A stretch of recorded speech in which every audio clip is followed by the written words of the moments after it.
Asker oldum bahar çağında, henüz gencecik 20 yaşında.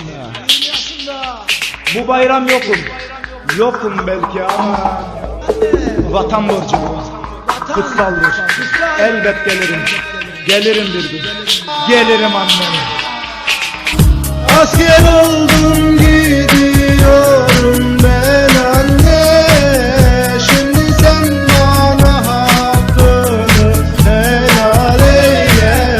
Belki dönmek nasip olmaz geriye. Ağlama anne. Çek baba! Asker oldu mu gidiyorum anne. Belki de geriye dönemem anne. Dönemezsem geri ağlama anne. Ağlayıp da seni bir de seni üzme. Üzülüp de sakın başın yere eğme. Eğilmesin sakın başın yere anneme. Dünya hakkını helal et anne. Gidiyorum işte anne. Sevdiğim vardı söyleyin anne. Unutmasın beni dönerim anne. Beklesin beni dönerim anne. Düşman niyeti bozuktur anne. Düşme şahit kim kime anne. Hangi güç bize engel anne. Al bayrak bu inmez anne. Suç bileğimizi bükülmez anne. Elinde sonunda döneceğim anne. Al bayraklı bir tabut anne. Gelirse bir gün dayan sen anne. Derdi mesel olup ağlama anne. Şehit oluruz biz bayrak inmez. Ne mutlu Türk'üm vatan bölünmez. Asker oldum gidiyorum ben anne. Şimdi sen bana hakkını helal eyle. Belki dönmek nasip olmaz geriye. Ağlama anne. Bozcadı Rap Time 2012.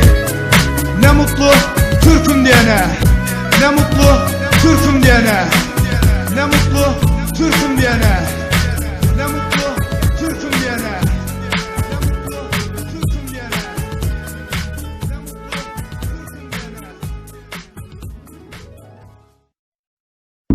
Asker oldum bahar çağında, henüz gencecik 20 yaşında.